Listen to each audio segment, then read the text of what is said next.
Hello everybody! Welcome again sa another episode of Turning 25 with Ate Rai. Ngayon ay kasama natin si Miss Hermie.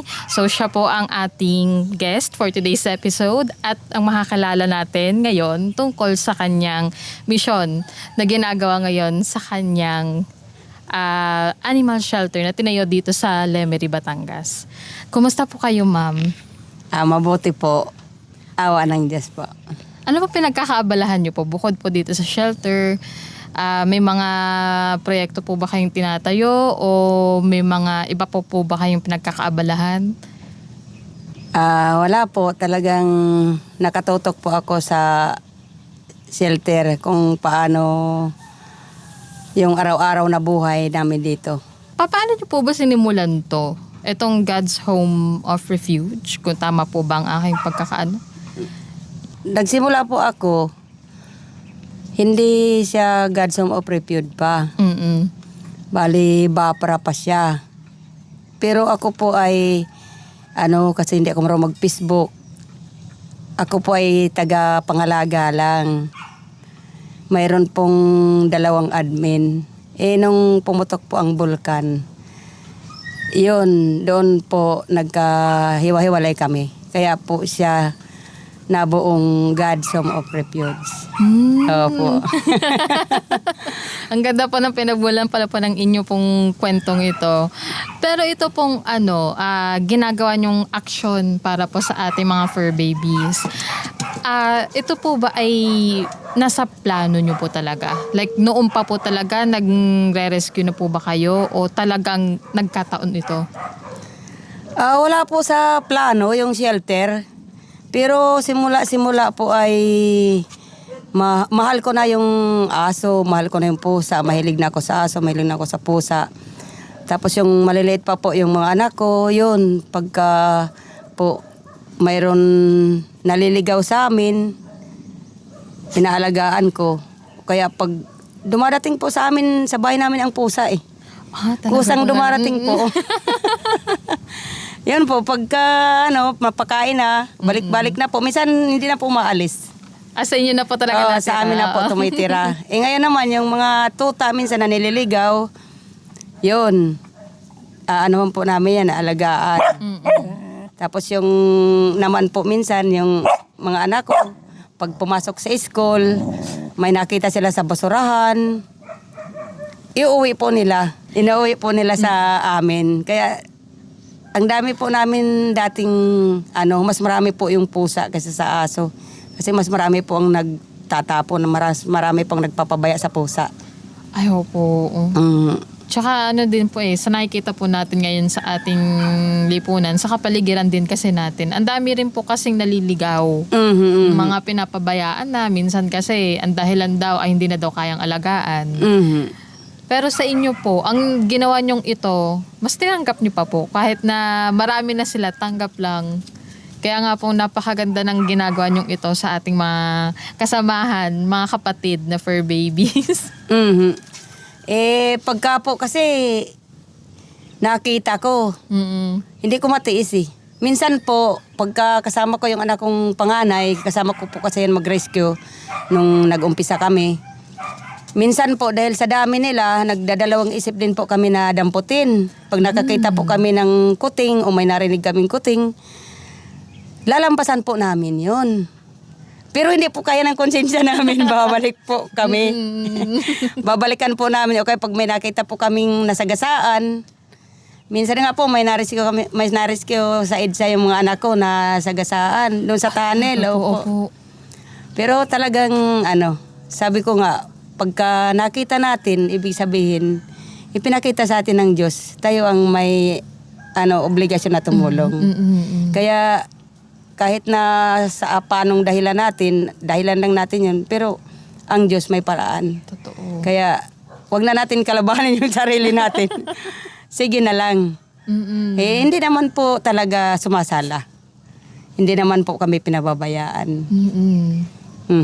Pero nabanggit nyo nga po na kanina po yung nag-uusap tayo, kayo po talaga hikain. pagdating sa ano. So, ibig sabihin pala po nito, bawal po kayo sa mga mababalahibo Opo. o sa mga gabok. Pero sa nakikita natin ngayon, ang dami nating kasamang mga kapatid. Paano po kayo nangyari yun?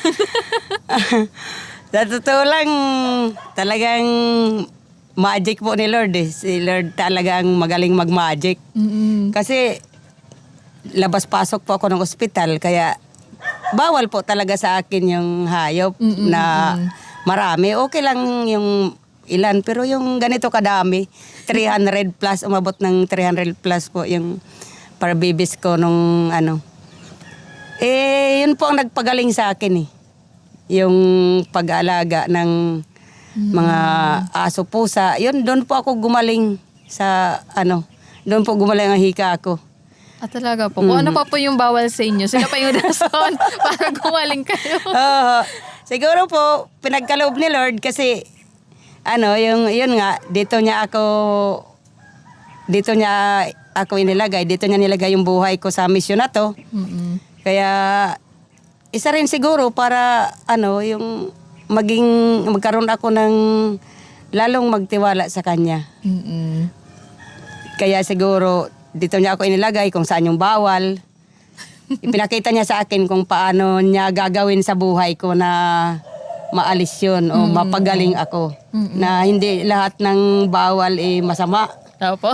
May mga bawal na ang bawal lang sa Diyos, yun lang yung masama. Pero yung bawal na ginawa ng tao, nasa isip ng tao, yun po ang medyo delikado para sa atin, sa kaluluwa natin. Totoo po. Pero pagka po yung bawal sa Diyos, ay yung hindi bawal sa Diyos, yun po ang nagiging way para minsan sa kabutihan natin, yun po ang ano, para sa kagalingan natin. Totoo po. Pero ito po, pinapakita na po sa atin ng Panginoon na kung ano yung gustong-gusto mo talaga. Mga bagay na hindi po natin naasahan, doon niya tayo ilalagay. Kumbaga may mga pagkahataon talaga na akala po talaga natin may iwasan na, pero sila pala yung magiging daan natin. Parang ano po na nakakatawa po. Pero at the same time mapapaisip ka talaga na oo, ito talaga yung binigay sa akin ni Lord. Kahit na ayaw ko, ito talaga ang para sa akin. Kasi sa totoo lang naman, yung ibang tao, yung nga sabi sa akin, bakit mo sinasayang ang buhay mo sa ganong sitwasyon, sa ganong gawain? Opo. Pwede ka naman mabuhay ng masaya na kung tutusin magandang buhay mo. Totoo Na po. wala kang alaga na ganon, wala kang obligasyon na ganong kalaki. Pero hindi po kahit balibaligtarin ko ang isip ko hindi ko halata yung hirap, yung sinasabi nilang yung sinasabi nga nila na pumangit ng balat mo, pumangit ka na. Dati nung nakita kita na hindi ka pa ganyan kadami ang aso mo, wala ka pang alagang aso, maayos ka. Sa akin po, hindi na ko mahalaga na po yung ganun hindi na po mahalaga sa akin yung itsura. Kung ano man yung kung mabaho man ako, may aso ako. Opo. Hindi po sa akin mahalaga. Ang mahalaga po sa akin yung may peace of mind ako at mayroon kasiyahan na hindi may paliwanag sa puso ko. Totoo. Na doon ko talaga nakita yung yung tunay na kaligayahan. Kasi dati po nung hindi pa wala pang shelter. Yung nag-aaral pa ang mga anak ko.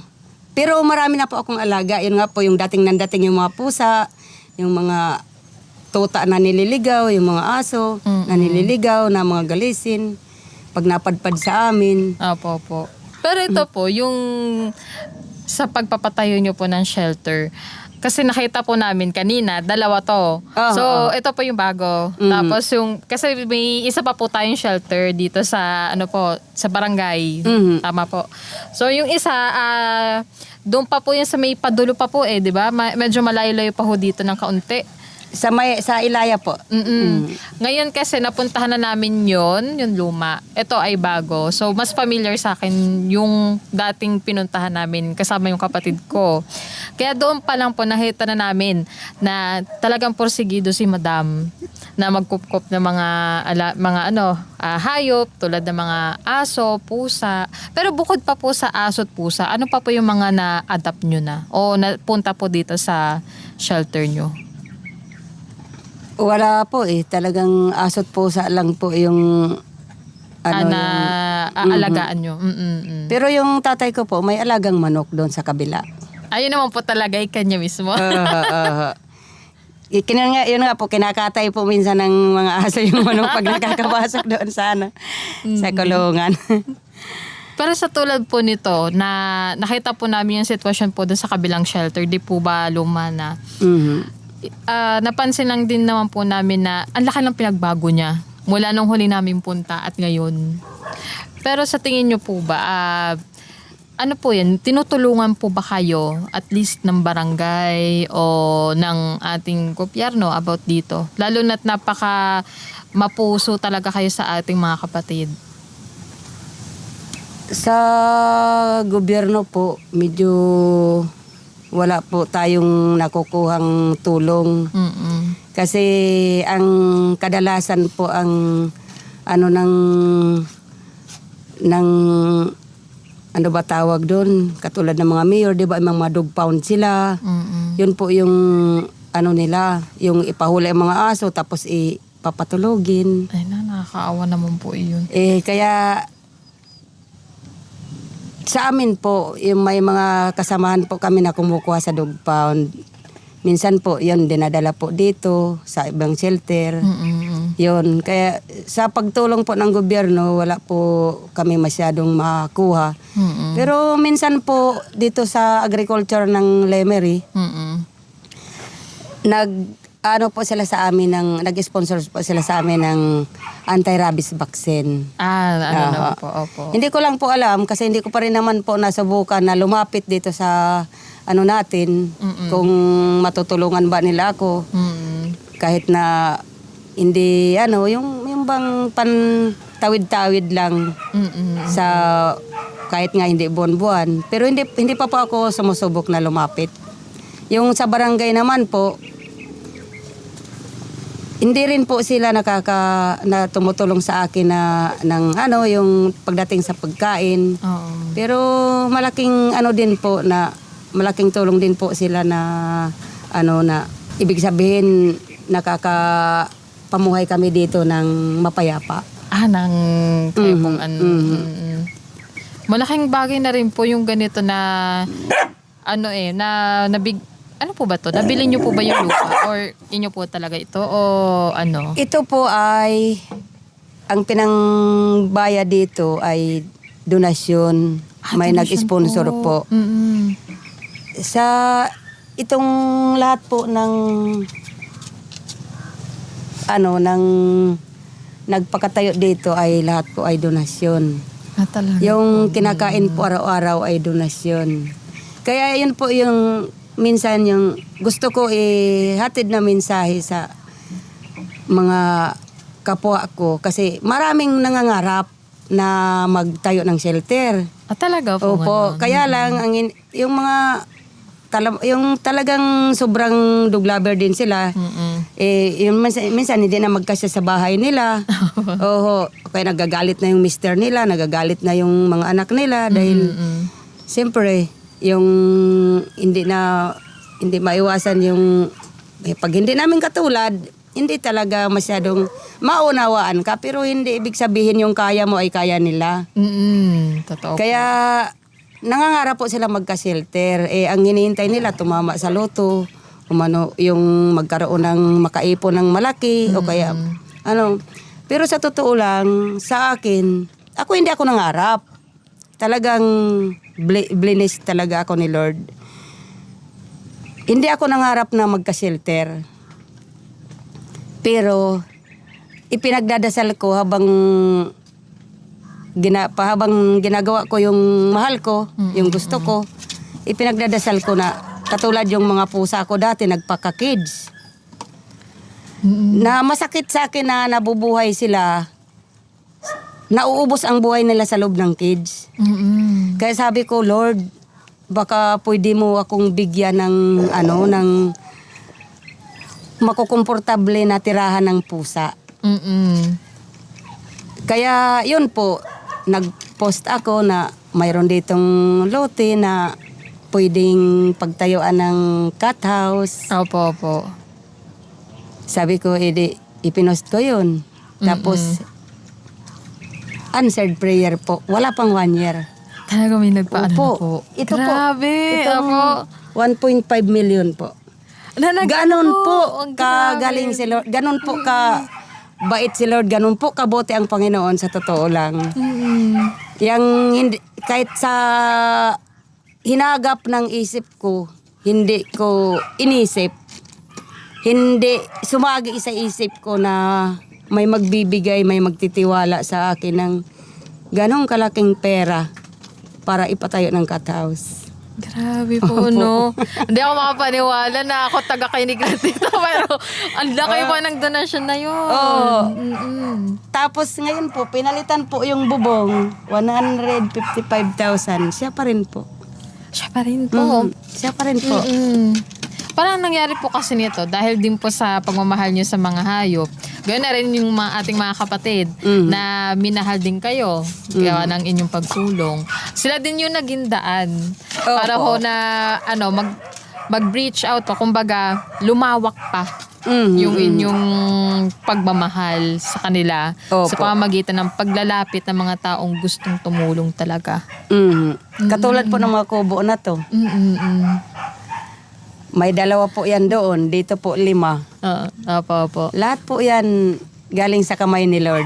Ang galing po, no? Kaya sa mga sa totoo lang, wag po mawawala ng pag-asa yung mga nangangarap ng shelter. Ipagdasal nyo lang. Habang nagdadasal po, habang kumikilos po, ipanalangin natin para unti-unti pong matutupad. Totoo po. Kasi kung tutuusin, hindi naman po para sa sarili. Kasi pero malaking tulong na katulad niyan, may cat house na malaki.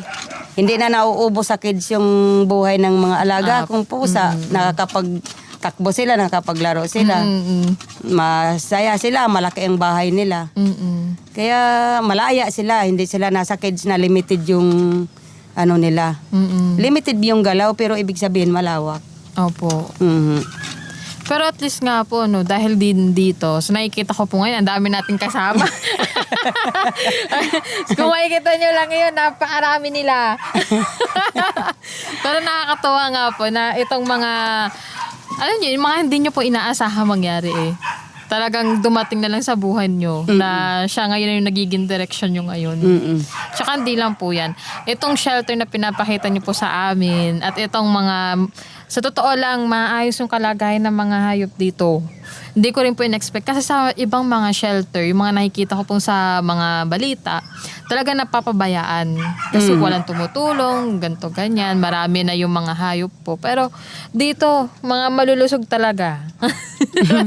Pero naman po mga payat, pero ilan lang po sila. Tsaka, kung hindi man po nag-iiba-iba po yung sitwasyon po ng kanilang kumbaga bumabalik sa pagka-healthy. Tsaka hindi lang po, nakikita ko po rin sa mga post nyo na pag nagkakaroon ng problema po, kunyari sa kalusugan po ng isang kapatid natin, talagang may mga tumutulong na hindi aasahan talaga na mangyayaring umano.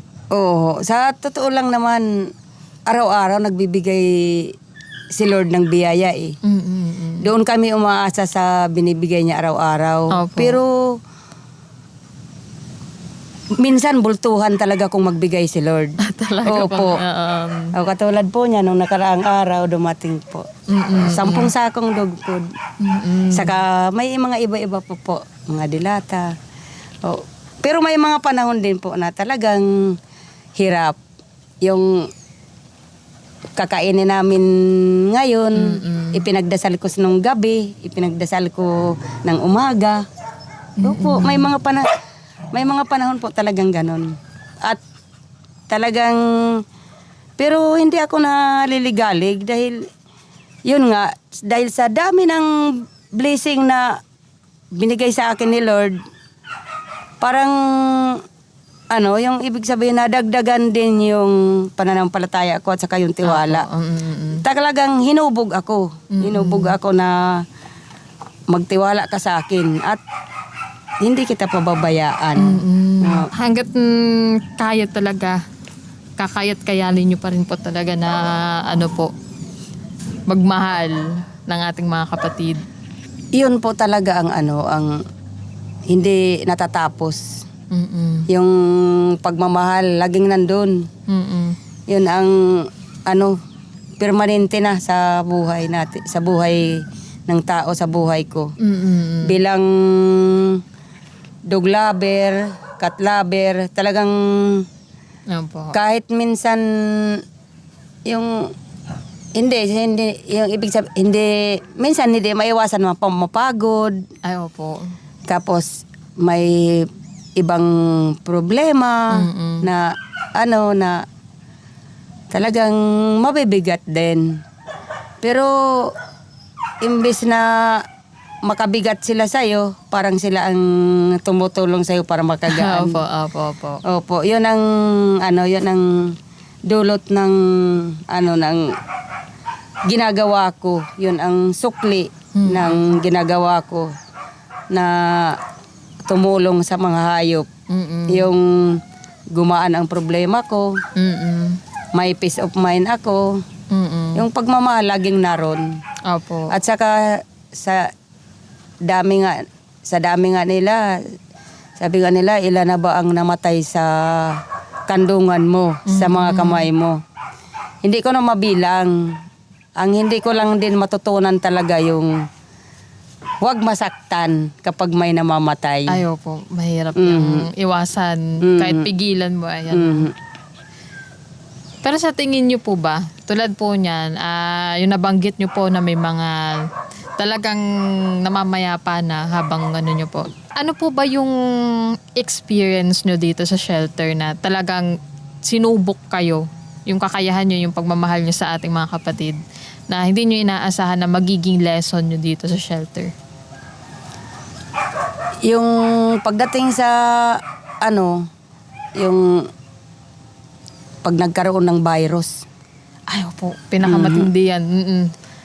Yung hindi mo na alam kung ano ang gagawin mo. Hindi mo na alam kung anong uunahin mo. Hindi mo na alam kung ano yung nararamdaman mo. Yung basta, sige, kikilos na lang ako. Bahala ka na, Lord.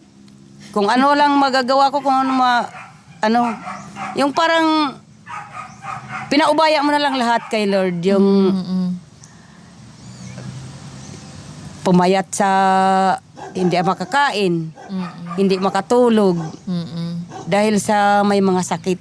Opo. Sunod-sunod ang patay. Naku, opo. Minsan 5 5 po sa isang araw. 3, 2. Yun ang parang ayaw ko na. Opo, yung... Yun. Siguro, Lord, hindi ito para sa akin. Hindi, parang mali ata eh. Parang mali yung mission ko. Parang hindi ito. Opo. Pero pag lumipas na, kahit nandun ka sa sitwasyon na yun, pag nakita mo yung ibang mukha ng alaga mo na yung nakangiti sa'yo, Opo. naglalambing sa'yo, doon ka rin uli mabubuhayan na, hindi, marami pang naghihintay sa akin, kailangan gawin ko ang lahat. Marami silang mapapabayaan kung sakali susuko ako. Kaya hindi ako pwede sumuko. Yun po. Doon ako talagang bumabagsak. Yung nagkaroon ng virus. Parang ayaw ko na. Pero yun din, sila din yung mga nabubuhay, saka yung mga may sakit na lumalaban. Opo. Yung habang inaalagaan mo nakikita mo na lumalaban sila, gusto nilang mabuhay. Sinisikap nilang kumain, sinisikap nilang Kaya yun po yung isa sa kung pwede lang ayaw ko na maranasan. Pero ang katotohanan talaga halos yearly nagkakaroon nun. Kaya isa din yun sa sa akin na mag-stop ng rescue Talaga pong sa dog pound. Kasi yung sa dog pound kasi hindi na maiwasan. Opo. Talagang may lalabas at lalabas na Mga ganong... manghahawa. Oo. Kaya yan po. Pero hindi po kami tumitigil sa surrender. Sa rescue lang po sa dog pound ang medyo naglaylo ako. Oo. Pero sa surrender po, kaya hindi po sila talaga kumukunti masyado kasi marami po nagsasurrender dito. Marami po. Mhm. Sa tingin niyo po ba sa loob po ng isang taon, mga estimate niyo lang po, mga ilan Hihigit sa 20. ang sinesurrender po Opo. dito? Pero ano po, matanong ko lang po, ito ay medyo siguro personal na tanong, pero nasasabi po kaya nila kung bakit po nila sinusurrender? Opo, tinatanong ko po. Hindi sila pwedeng hindi ko tanungin. Tinatanong ko kung anong rason. Bakit nila gustong dalhin dito yung alaga nila. Yung iba po, hindi kayang alagaan, busy sa trabaho, nawala ng income, wala na silang pang maintain sa pagkain. Yun po, yung iba naman, basta ayaw na nila. Ganun po. Opo. Yung iba, ginawa nilang anak nung wala pa silang anak. Tapos nung magkaanak sila, dadalhin na dito. Ang pinakamahirap na dinadala dito yung ang alaga nila ay katabi sa pagtulog. Kasi talagang hinahanap-hanap po sila ng ng mga aso po tsaka pusa. Ang pusa madaling mag-adjust. Pero ang aso po talaga, hirap po talaga mag-adjust kapag nasanay na. Laging kasama yung owner, tapos yung binibibi kapag yun po. Talagang wala silang, pag nandito sila, kahit ibigay ko pa yung buo kong pagmamahal, talagang hindi nila matanggap po talaga. mawaglit sa isip nila yung amo nila. Ang sakit po nun. Imagine nyo na lang po, paano po kung kayo yun, di ba? Yun nga po. Ang sakit sa damdamin nun na maintindihan ko pa po kung yung kunyari po nawala na. Namatay. O namatay. Maintindihan mo talaga yun. Pero yung ganito pong rason na nagsawa na, hindi na kinakaya, parang ang dali mo na lang ipinamimigay yung kasama mo ng mga oras po na kinakailangan mo ng kasama. Sakit nun. Hindi ko matanggap yung gano'n na ibibigay mo na lang ako dito kasi ayaw mo na sa akin. Ang sakit. Sobrang sakit. Yun nga po. Kaya pinapaintindi ko sa mga nagdadala dito, yung minsan yung nag-iiba yung behavior ng aso. Gano'n naman talaga yung aso. Habang tumatanda, nag-iiba sila ng behavior. Saka pag in-hit sila, nag-iiba rin sila ng yung iba pa dito nagsusurrender, pag kinagat po sila ng aso, alaga nila, parang natatakot na po sila. Ay, gano'n. Kaya isinusurrender nila dito. Ang inaano ko sa kanila, oo, naintindihan ko yung damdamin nila, pero sana maintindihan din nila yung damdamin ng alaga nila. Na kahit na baka nga minsan napapalo nila. 'Di ba? Kung nakagat sila, maaring napalo nila 'yun. Pero mahal sila, hanapin sila. Kasi yung aso, nagkakaroon din ng depresyon. Ay, totoo po. Sa sobrang lungkot nila, hindi sila masyadong kumakain. Kung hindi po namin maibibigay din yung full attention namin, doon po nagtutuloy-tuloy yung yung depression nila, kinakapitan na sila ng iba-ibang sakit, depende kung saan yung mahina nilang sa katawan nila. Opo. Kaya po, minsan, ilang buwan lang sa amin, namamatay. Masakit na po Oo. Pagka nasa puder ko na, pagka naalagaan ko na, kahit nga yung nasa kalhi, mahal ko Masakit para sa akin na, kahit yung nakikita ko nakatali, na minsan naiinitan, minsan umuulan, pinababayan ng owner, na masakit. Kaya lang, wala rin naman ako magawa. Lalo yung minsan dinala na dito, tapos napalapit na rin sa akin ng husto. Yung halos anak ko na rin ang turing. Kaya mahirap. Kaya pinapaliwanag ko sa kanila na pagka hanggat kaya nyo gawa ng paraan, huwag nyong ialis sa inyo. Gasino lang naman yung buhay. Totoo. Ng aso. Ilang years lang. 'Di ba? Man lang yung maramdaman nyo yung pagmamahal nila. Maiparamdam nyo yung pagmamahal nyo. Kahit nga minsan, hindi natin naipaparamdam sila mismo, di ba? Sila mismo ang sa atin, nagpapaalala. Marami silang naipapaalala sa totoong buhay. Sa totoong buhay natin sa mundo. Opo. Kung bakit tayo nandito, yung purpose natin. Opo. Oo. Kaya sa pag-aalaga ng aso, sa totoo lang, malaking kasiyahan, malaking bagay sa atin. Malaking, ba tawag doon? Responsibilidad po. Malaking responsibilidad, pero malaking tulong sa buhay natin. Lalo na sa kaluluwa natin. Opo. Tsaka di lang po yun, di ba? Sila din yung kasama natin Kapag ikaw yung nag-aalaga sa kanya, buong buhay niya ibibigay niya sa'yo. Kung hanggat maaari na kahit nga kung gugustuhin nila na hanggang pagtanda natin kasama natin sila. Syempre, maliit lang yung lifespan ng mga hayop. Hindi tulad natin. Kaya itong ang laking tulong din naman na nabibigyan nyo sila ng pagkakataon, ng pag-asa na maranasan yung ganitong klaseng buhay kahit marami yung ayaw sa kanila. Pero po sa sitwasyon na napunta na po dito sa shelter, pwede niyo po bang makwento sa amin o ikwento sa amin ano yung pinakagrabing naranasan ng mga hayop na trato mula sa dati nilang owner? Or sitwasyon na naranasan nila bago sila dinala dito? Sa totoo lang, halos lahat ng napupunta dito ay neglect. Halos lahat nakaranas sila ng pagmamalupit. Kasi kadalasan na napupunta dito ay may sakit. Kaya inaayawan ng may-ari.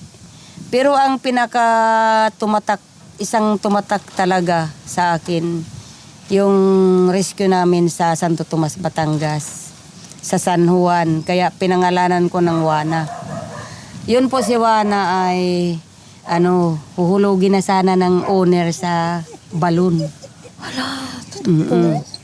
Ngayon, nakita nung kapitbahay na na magkasunod yung owner sa kasiwana. Naglalakad. Binati ngayon. Saan kayo pupunta? Yun nga. Sabi po daw po nung may-ari na ihuhulog na sa balon yung biro mo, na-imagine ko nung malaman ko yung kwento na yun, di ba? Hindi alam nung alaga mo na ihuhulog mo siya sa balon. Oh my gosh. Kinikilabutan ako sa buti na lang. May kapitbahay nga na nakapansin po. Talagang itinuro ng anghel. Naniniwala ako talaga na anghel ang may nun. Sabi nga daw ganun. Kaya sabi nung pinagkunan ko kay Wana, akin na lang po. Iwan nyo na lang sa akin.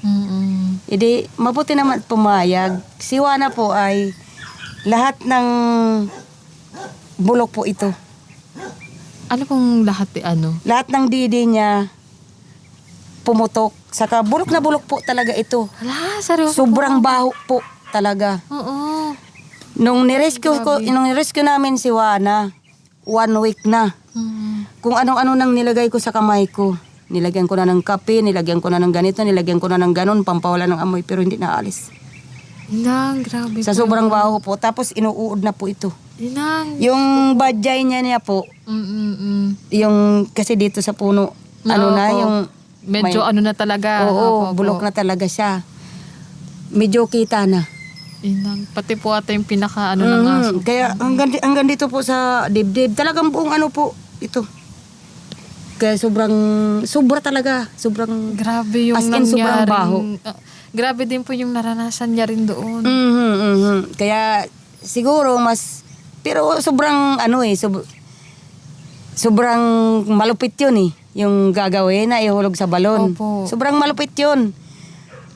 Babangungutin ako noon kung Opo. nangyari Opo. yun. Oo. Kung nalaman yun tapos hindi na-rescue si Juana, nalaman ko, babangungutin ako. Kaya talagang ibinuhos ko po doon yung panahon ko sa na yun. Ang sabi sa akin sa vet, dito sa yung may oasis dati dito sa sa Lemery. Ma'am,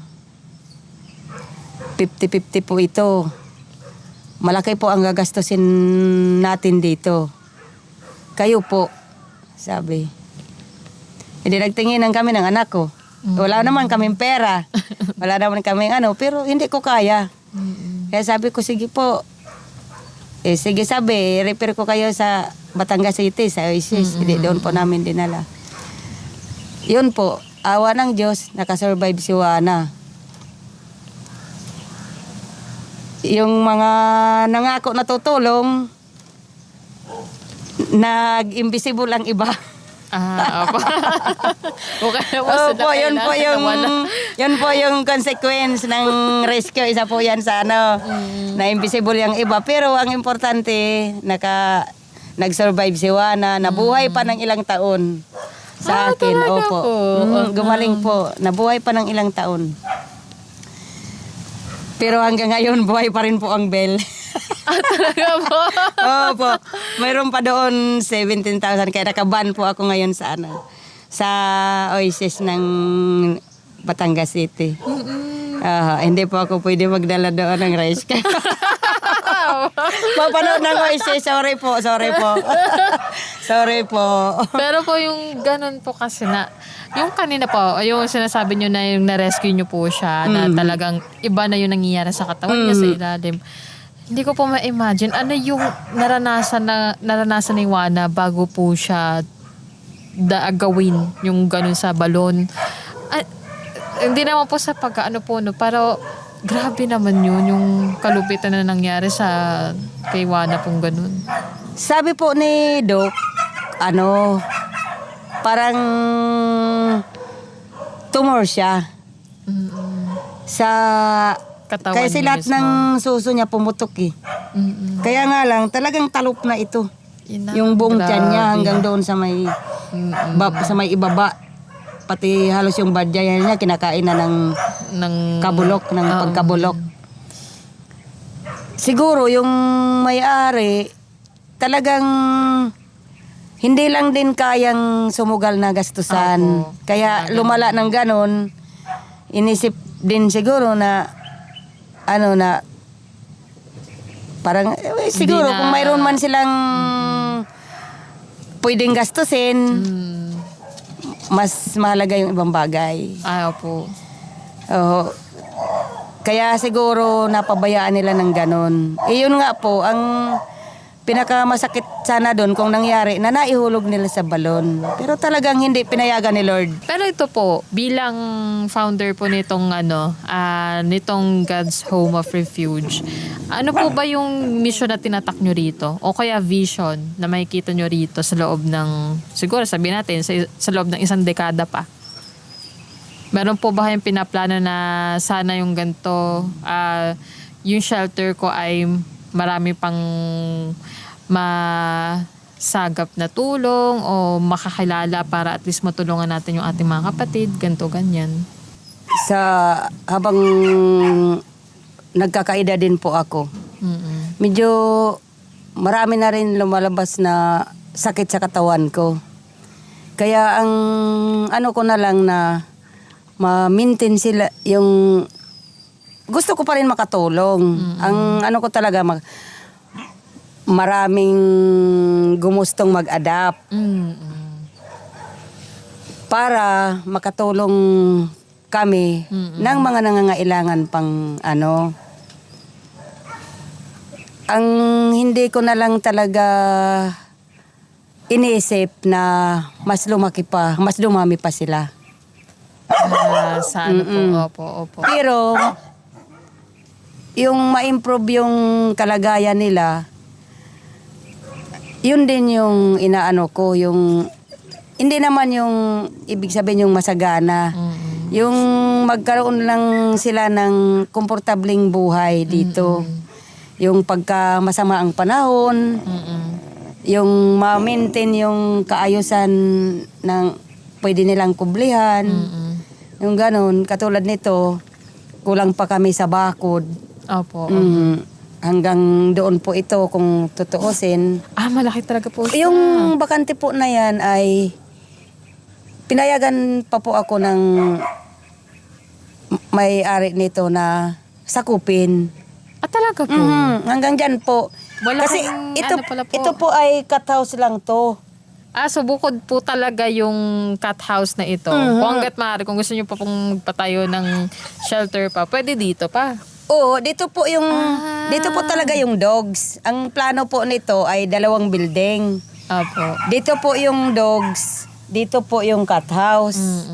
Yung mga pusa po sa ibaba ay yung mga may kittens na May mga anak nare-rescue. Opo. Yung taas po sana ay yung mga lalaki na ano, May bubukod. Opo, para po hindi Laging magkakagulo at pagka nakapon po pwedeng magpakapon lang ng lalaki.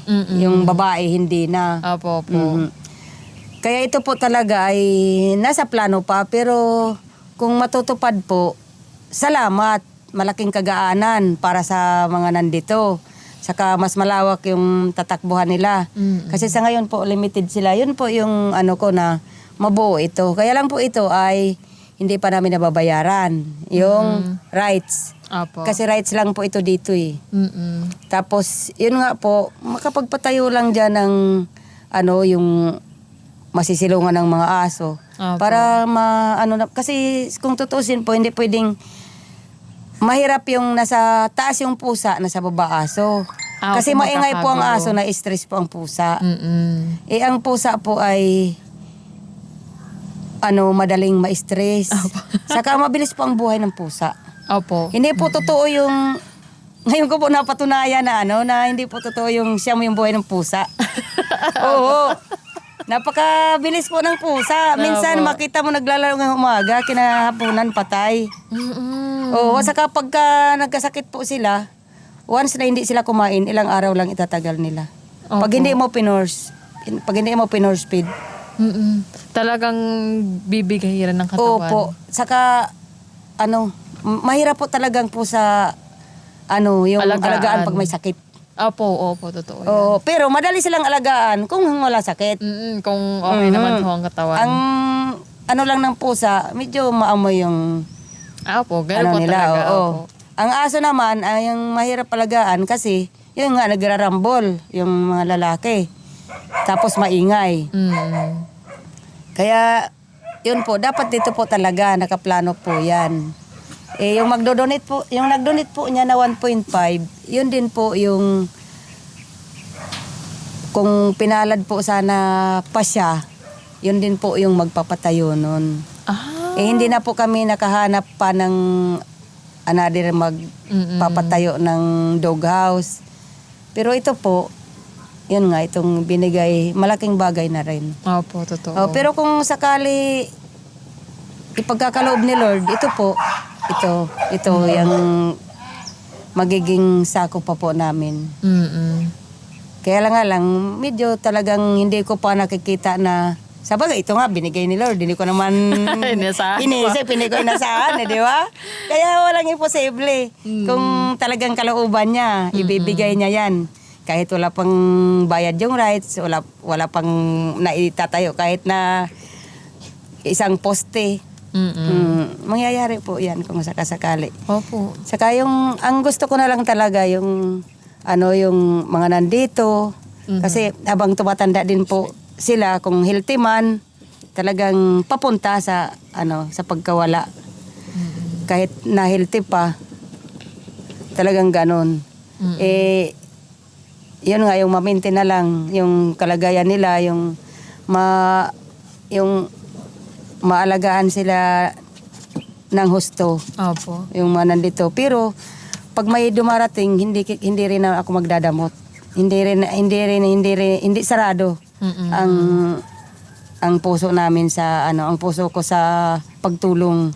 Kung may makita ako, kung mayroon dalhin dito.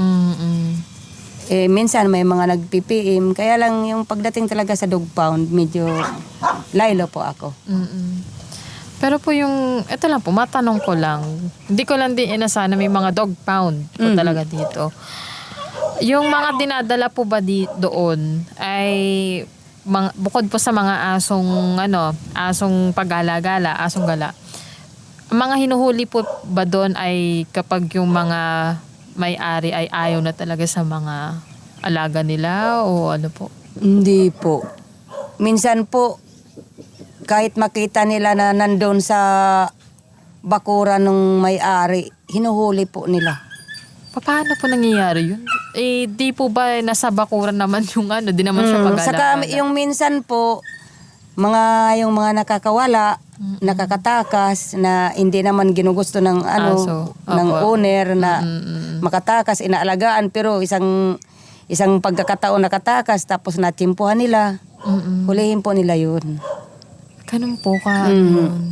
Tapos minsan nga po, kahit nandyan yung may-ari, siyempre kung saan po yung may-ari, yung aso, pag malaya, nandyan din, gusto rin po nila huhulihin yun.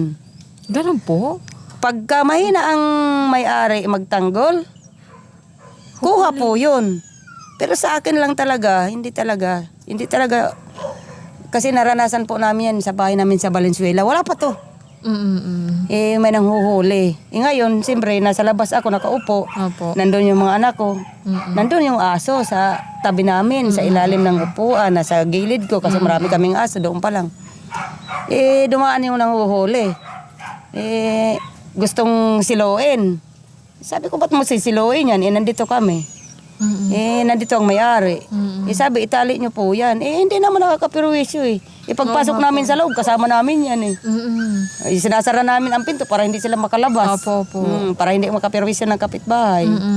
Kaya pag mahina-hina po, saka yung minsan po yung mga tao sa kalsada, yung mga nagpakakariton, yung mga alaga po nila, pirsahan po kinukuha ng dog pound. Pero tanong ko lang din po, bakit kinakailangan nilang presahin na kunin yung mga alaga ng iba kung hindi naman pakalat-kalat yung kanilang alaga o ano po? Kasi nakakapagtaka naman na bakit kinakailangan na ipilit na kunin kung hindi naman nakakaperwisyo ng ibang tao. Yun nga po yung kalupitan ng talagang masakit sa pilitan po talaga. Masakit sa dibdib. Kasi minsan nga may napapanood ako na naglulupasay pa ang may-ari para lang wag lang kunin ang alaga. Pero talagang kinukuha nila. Hindi ko po alam kung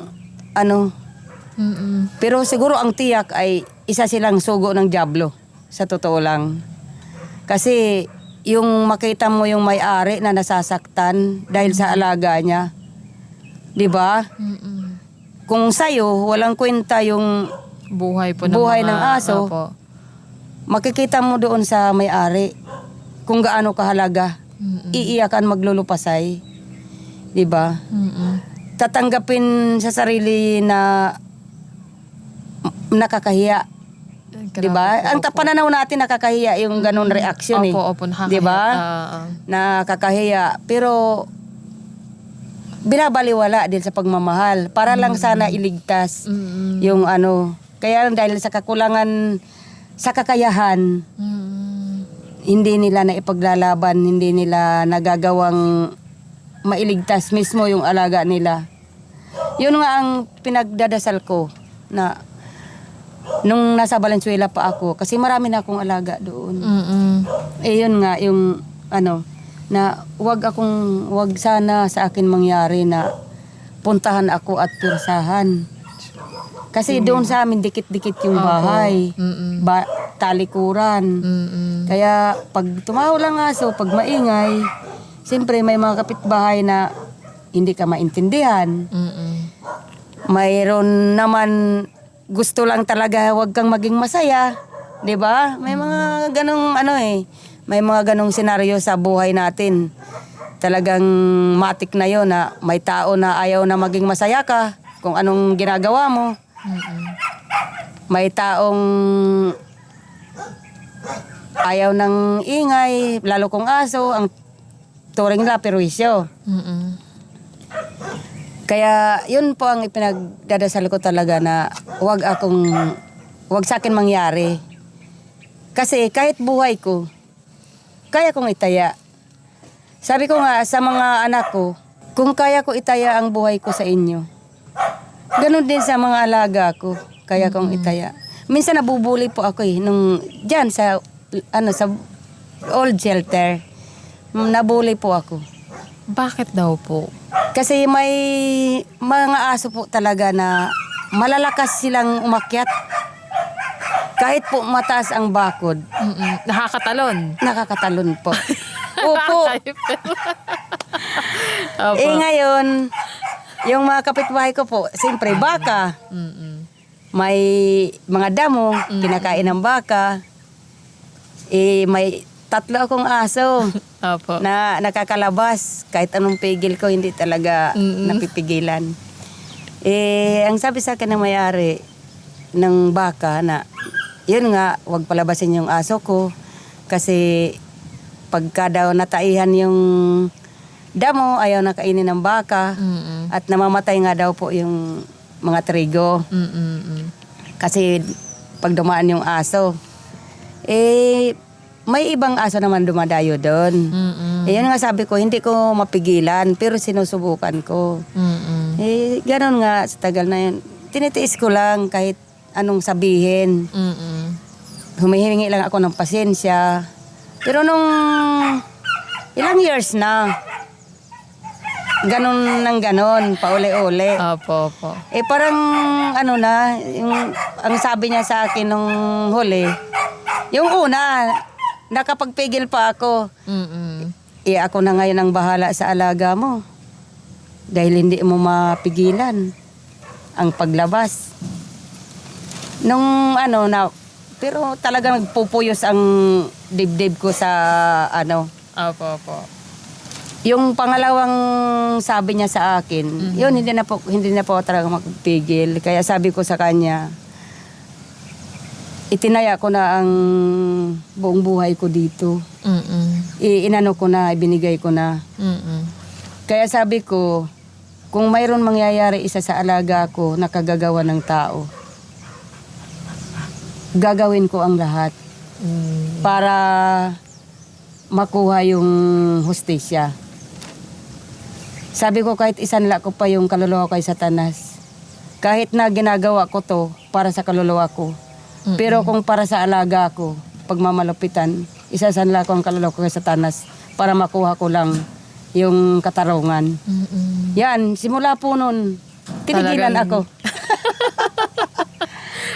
Pero talagang sinabi ko sa kanya ng buong puso. Kasi yun ang nasa loob ko Hindi, sabi ko nga, hindi ako nagyayabang. Sinasabi ko lang sa'yo kung anong kaya kong gawin. Sa oras na may mangyari sa alaga ko. Kung anong magagawa mo, nasa sayo yan. Decision mo yan. Opo. Pero pag ginawa mo yung gusto mo, at napahamak yung aso ko, Iba na. hindi mo na rin ako mapipigilan kung anong gusto ko. Opo. Oo, kaya sabi ko sa kanya, yun, awa ng, siguro, hinipo din ni Lord. Nag-iba-iba po ang... Hindi na po, hindi na ako, hindi na siya sa akin nakipag-usap tungkol sa mga alaga. Tinantanan niya na ako. Hindi na siya ako nakarinig. May mga na ano naman po dito, na-adapt. Po, mayroon naman po. Nung nakarang araw may nag-adapt ng tuta. Lumapit sa akin, taga San Nicolas. Ang pag-adapt dito sa amin ay may screening. Paano pong ginagawa niya rito sa adoption? May message po sila sa page. Tapos mayroon po kami doon pinapipil upan na roles. Ano po yun? Yung kung totoong dog lover sila, kung paano nila itrato yung alaga nila, kung saan ipwesto, kung ano ang magiging kalagayan. Opo. Kasi bawal tali, bawal cage. Opo. Opo, kasi hanggat maaari, ayaw ko nang naka-cage. Ayaw ko nang nakatali. Opo. Kung mga rason-rason lang na, kaya kung may nakatali po ako, may Hindi na po mabigat na dahilan, Opo. kaya po nakatali o naka-cage.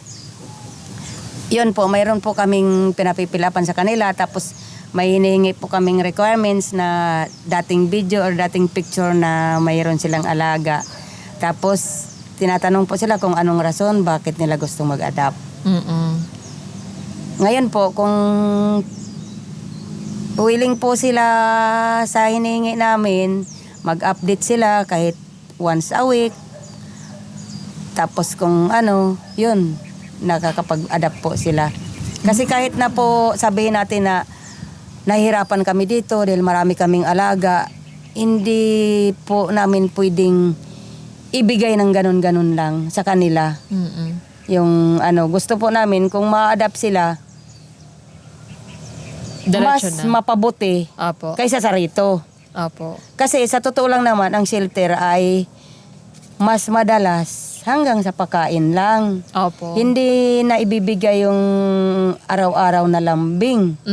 Oo. Yun, mas kailangan nila yun sa emosyonal. Opo.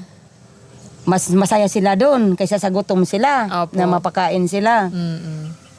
Kaya kahit na marami sila dito, marami na kami kailangan maipa-adapt, hindi namin sila basta-basta binibitawan na ganun-ganun lang. Opo po. Oo, yung basta pupunta, manghihingi, ay hindi po pwede. Opo. Kailangan po nasa tamang proseso. Talaga na po Opo. muna. Pero meron po ba dito na na-adopt na pero sinauli o binalik? Isa po sa roles namin yon na kung i-adapt mo at mayroon kang naging problema na hindi mo kayang solusyonan, pwede mo isuli. Meron po. Opo, kung magkasakit at hindi mo kayang ipagamot, pwede mong isuli. O kaya sabi mo sa akin para magawa namin ng paraan. Mayroon na po yung sisilekta dati. Inadapt. Opo. 3 ang nag-adapt doon. Talaga ba? Kaya ayaw lang niya talaga siguro magpa-adapt. Kaya siguro isinusuli. 3 na ang umadapt, laging isinusuli sa amin. Mas okay na rin. Kasi mas gusto namin yung inadapt mo. Kung hindi mo kaya, isuli mo. Opo. Huwag mo ipapa-adapt sa iba. Huwag mo Ibibigay. ipapasa. Opo. Kasi kami ang maghahanap ng maliban lang kung kapatid mo o kaibigan mo. Pero kailangan alam namin na na mapapabuti pa rin doon. Opo, totoo. Pero kung ipapa-adapt lang sa kung sino lang, sa kapitbahay na hindi namin niyo po Opo. Pero ito pong kwento ni Selecta, bakit po ba siya sinauli ng 3 beses? Kasi gusto po ni Selecta yung katabi sa pagtulog. Okay. Yung huling umadap sa kanya, may anak 2. Opo. Pagka nasa labas ng kwarto, maingay. Nagwawala po siya kasi yung papasukin. Hindi naman nagwawala yung taho lang ng taho. opo. Ingay lang ng ingay. Yun po ang naging problema sa unang nag-adapt, maingay.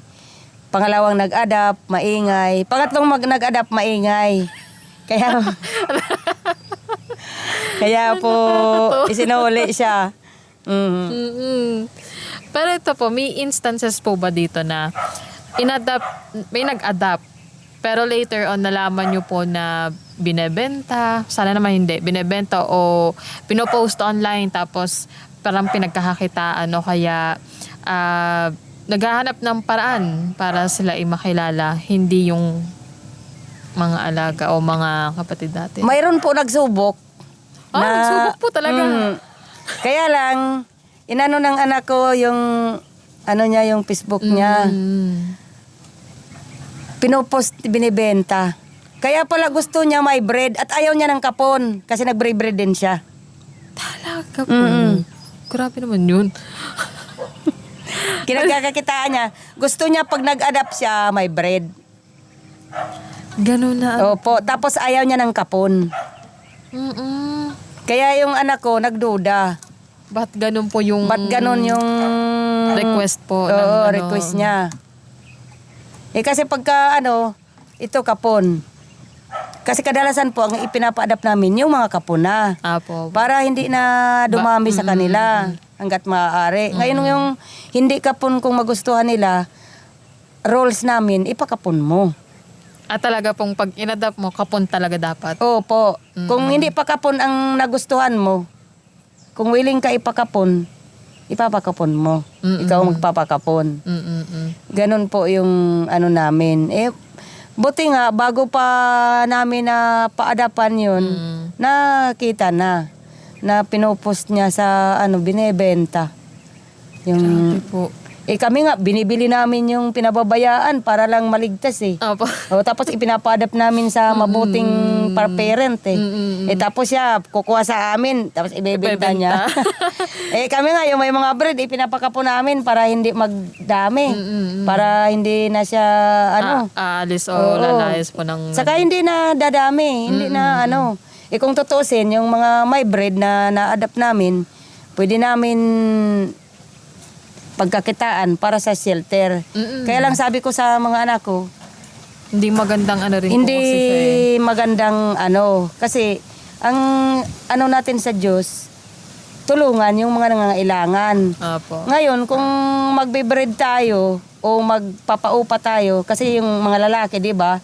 Pagka kadalasan ng may breed, pagka lalaki, na inuupahan kapag ka magbre-breed. Apo. 4,000 ata Opo, 4,000. Kaya sabi nga may nagpayo sa akin. Caretaker ko kasi breeder siya noon. Sabi niya, ate, bakit hindi natin ito upahan? Marunong ako mag-handle ng mayroon kami dating American Bully na surrender dito. Lalaki. 4,000 po ate yung yung bayad. Hindi, siyempre, tayo-tao, parang ganoon din sa isip ko. Siyempre, malaking tulong din sa shelter, oo. Pero napag-isip-isip ko, hindi. Tapos nag-usap kami mga anak ko, taliwa sa mission natin sa, taliwa sa mission natin sa Diyos na, na gagawin natin yun. Kanino ba tayo umaasa ng ipampapakain? Kanino ba nanggaling yung mga ito? 'Di ba? Bakit ba tayo nabubuhay? Apo. O 'di ba? Kaya sabi ko hindi, mabubuhay tayo, mabubuhay ang shelter, makakakain sila ng wala yan. Yung mga ganong... Mga ganong gawain. Under the table na yung ganon eh. Opo. Kaya, pagka may bread, pinapa-adapt. Kasi pagka may bread, mahirap. Mahirap sila I-maintenance. Oo. Saka, mas mahirap sila alagaan. Madali silang mahawa. Ganon. Opo, hindi katulad... Mas prone po sila sa hindi katulad ng aspin yan kita mo. Matibay po talaga. Oo, ang nagpapaulan pa yung mga yan. Kaya, kadalasan po, pag may bread na isinurrender, hinahanapan namin agad ng mag-a-adapt. Talagang parang nagiging priority na po. Mhm. Oo. Kasi sa masakit din na katotohanan, Mm-mm. mas na-adapt ang my bread Oh. kaysa sa aspin. Kasi po, para sa nakikita ko rin naman, talagang kahit sa social media po, di ba? Mm. May kita mo na parang mas pinaflex o mas pinapakita ang may breed. Kaya nakakalungkot na may potential naman ang ating mga kapatid na aspin. Bakit hindi mga puspino aspin ang ating ipagmalaki din? Opo. Mm-mm. Yan ang masakit na katotohanan din talaga na Mas binibigyang attention po kasi ang may breed. Mas maganda raw po para sa kanila eh. Pero ito po, para sa inyo bilang founder at fur parent na rin sa ating mga kapatid, ano po yung masasabi nyo sa mga fur parent na mas pinipili talaga ang may breed kumpara sa aspin? Minsan nga po, may na-encounter ako na ang galing-galing nilang ipagmalaki yung anak nila na may breed. Pero kapag nakakita ng puspino aspin, diring-diri sila. bubugawin. Mm-mm. Sa mga ganon, wala naman masama kung mag-alaga ka ng my breed. Pero wag nyo naman apihin yung yung aspin, di ba? Kasi pantayin lang natin yung trato. Kung mahal natin yung my breed, Ganun may din karapatan dapat po. din naman mahalin yung aspin. Mm-mm. Kung dog lover ka, anumang uri ng aso, mahal mo. Totoo po. Yun nga yung ng iba na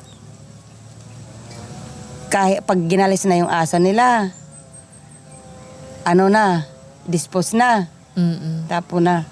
Kung kailan mas kailangan sila ng alaga nila, saka pa nila bibitawan.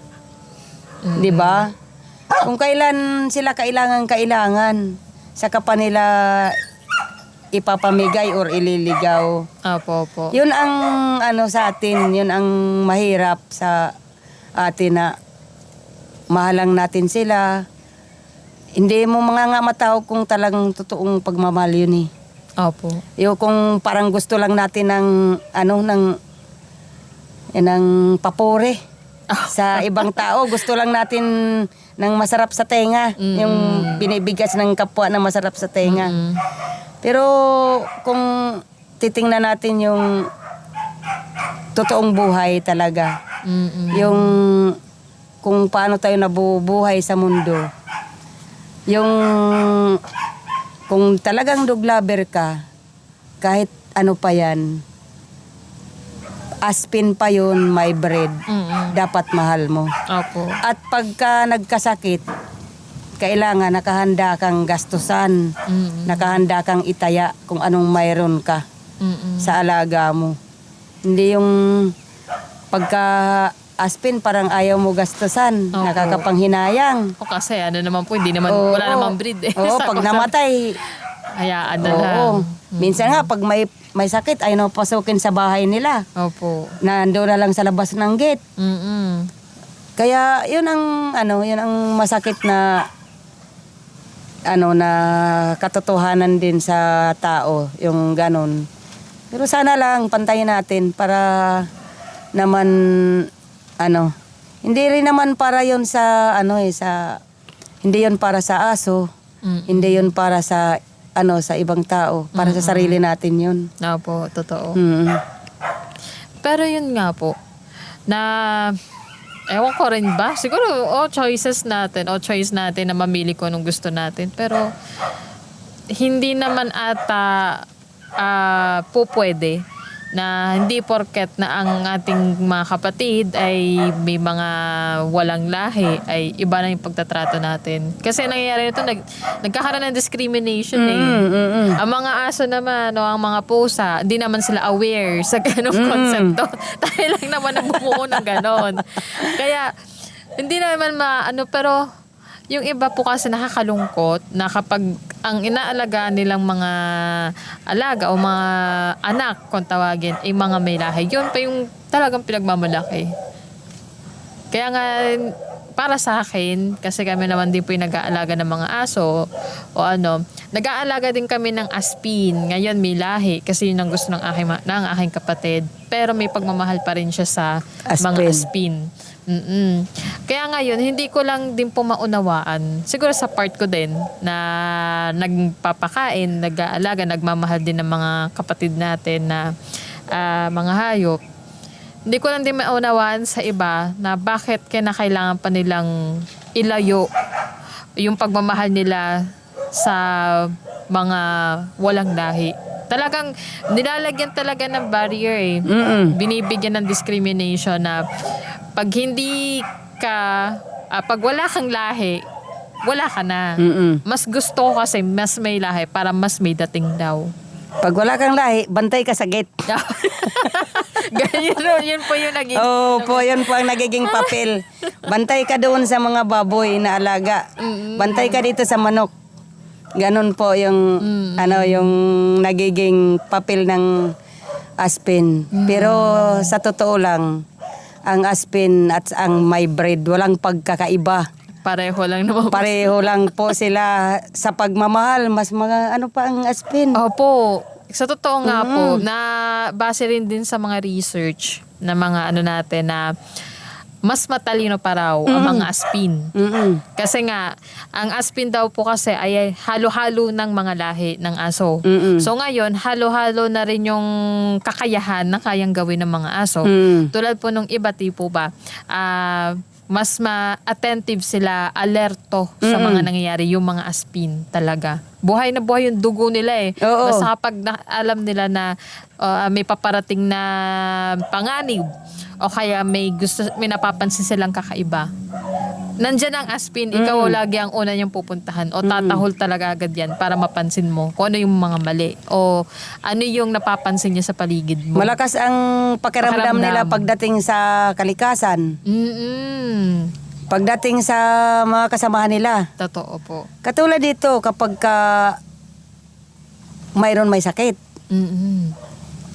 May mayroon silang huni na kakaiba. Na talagang nababagabag ako. Paano, kung may explain niyo po sa amin, ano po yung huni na yun? Likas sa aspin, likas sa mga aso yung umaalulong. Opo. Pero mayroon alulong na pag pinakinggan mo, Nakakabahala. nakakabahala, malalim. May ibig sabihin. Ibig sabihin po pag malalim yung alulong o medyo parang pabulong na... Yung ramdam mo yung lungkot, ramdam mo yung bigat. Talaga po. Kasi pagka 'di ba ugali nga nila 'yon, yung kasi hindi ako naniniwala sa sinasabi ng iba na pag umalulong may mamamatay, aswang, may ganito, may ganon. Hindi ako naniniwala doon. Nagtatawag ng malas, hindi ako naniniwala doon. Ang alulong po ng aso ay may mga ibig sabihin. Yun nga po, yung minsan may darating na kalamidad. Sila na po agad ang Sila po ang nakakaramdam nun. Mararamdaman po natin yan kung kabisado natin sila. Minsan naman po yung kapag mayroon mawawala sa kanila. Minsan naman po kapag inhit sila. Opo. May dahilan din po na yung nalulungkot sila. Kaya sila umaalulong. Yun po yung mga dahilan ng pag-aalulong ng aso. O kaya minsan po mayroon silang sakit sa loob ng katawan nila na hindi mo makikita sa labas. Pero sa loob nila iniinda. Ganun po. Opo. So hindi lang, kasi ang nasa isip ko lang din po ay kapag umaalulong, ayan may may mga hindi magagandang mangyayari, ganito ganyan. Iba-iba pala po yun. Opo. Iba-ibang level pala siya. So, pwede niyo po bang i-describe sa amin? Kunyari kapag po may sakit sila, anong klaseng alulong po kaya yung maririnig? Kapag may sakit po silang nararamdaman sa loob ng katawan nila, halos gabi-gabi po yun. Hanggang umaga. Naalulong. Alulong. Yung parang walang tigil. Dire-diretso. Tuloy-tuloy. Magpapahinga lang, hanggang minsan sa mamaos na lang po yun. Ganun po. Pero bihira naman po yung ganun na nangyayari. Pero may nangyayari po na ganun. Yung naman pong alulong na sa kalikasan o yung minsan nga po may nawawala sa kanila. Bilang duglaber, doon mo po mararamdaman yung bigat at yung yung parang konektado yung nararamdaman mo sa kumukonekta yung nararamdaman mo sa nararamdaman niya. Kumukonekta sa'yo. Doon mo malalaman na ganun yung alulong niya. Kung bakit siya nag-aalulong. Kasi may alulong na yung wala lang, gusto lang nila umalulong.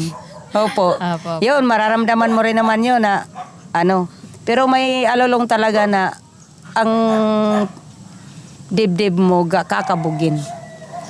Ganun po. Yung mapapadasal ka. Talaga? Opo. Mapapadasal ka sa sa nararamdaman niya. Na nararamdaman mo. Siguro mga sinasabi din ho ng mga nakakatanda sa atin, kapag umaalulong ang aso, maalin sa may paparating o may mangyayaring hindi maganda. So iba-iba pala po yung approach ng tahol nila o ng alulong. Hindi lang pala po siya nakadepende sa pag-trip lang nila o ganyan. Iba-iba pala talaga. Ito po, pagdating po siguro sa pag-aalaga or sa mga caretaker. Matanong ko lang po, yung caretakers nyo ba na napupunta rito ay mga may hilig din sa hayop? Mayroon pong mahilig, mayroon hindi. Pero, yun nga, minsan, hindi tayo makapamili ng makakasama. Minsan, dahil sa hindi naman kaya, kailangan natin silang, pangit naman yung salitang pagtiyagaan. Opo. Pero, yun talaga yung kasi sa shelter po, isa po sa sa pinaka-struggle yung caretaker. Kasi siyempre sa dami po nila at hindi ka naman, may mga pagkakataon po na wala ka. Na ilang araw kang wala. Kung hindi doglaber ang caretaker mo, asahan mo yun. Na pag wala ka, wala ang mata mo, may mga pagkukulang. Opo. Maraming napapabayaan. May mga napapabayaan. Kaya yun po yung yung kailangan talaga yung nagiging caretaker ay handa ka rin damayan sa hirap at ginhawa. Kasi yung buhay namin dito sa shelter ay hindi sagana. Ang sweldo, delay. Hindi palaging may ulam.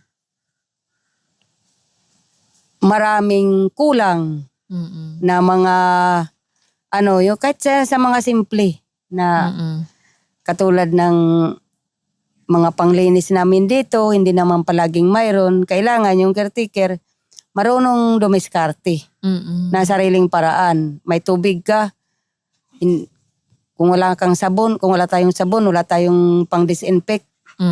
Yung magagawa mo yung trabaho na tama pa rin. Kasi ang importante sa shelter, makakain araw-araw, malinis araw-araw. Kasi doon din nakakakuha ng sakit yung mga parbibis natin sa dumi. Opo. Sa dumi nila, sa ihi nila. Kaya kung hindi malinis, malaki ang posibilidad na madalas palaging may sakit. Opo. At saka alam naman natin na ang mga katulad nila ay kumakain ng marurumi. Hindi nila alam na makakasama sa kanila. O kaya yung mga panglinis natin, yung pwede nilang mainom kung... Opo. Baka kasi kung di naman din sila aware eh. Kasi hindi nila alam yung tubig na ginagamit mo panglinis kung... May halo pong sabon. Oo, hindi nila alam yun na marumi, na ganito, na ganun. Kung naawa sila, inom at inom sila.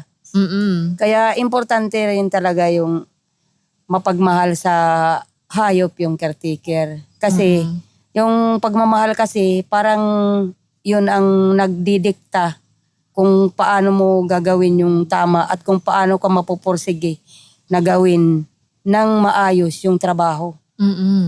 Kasi pag mahal mo yung ginagawa mo, magagawa mo yung the best mo. Opo.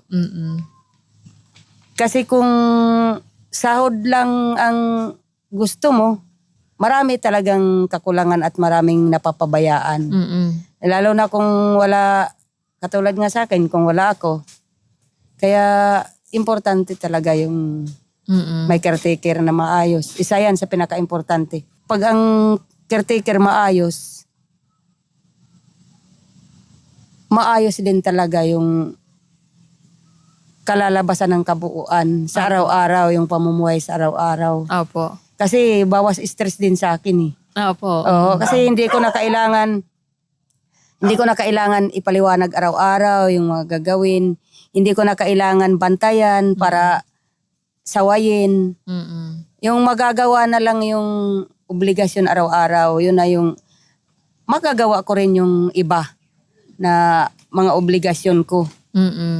Na malaking tulong sila sa akin para sa ng shelter. Opo. Kasi pagka ang caretaker talaga, kahit maayos ka ng shelter, mga laga, yung may-ari, yung kung ang caretaker mo hindi maayos, Opo. wala ang shelter.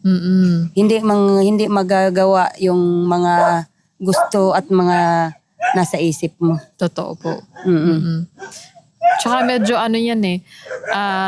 Paano na lang kung yung caretaker na nakuha nyo po ay hindi pala mapagmahal sa hayop. Isang malaking pagsubok. Tsaka Opo. problema din na darating. Saka yung nananakit.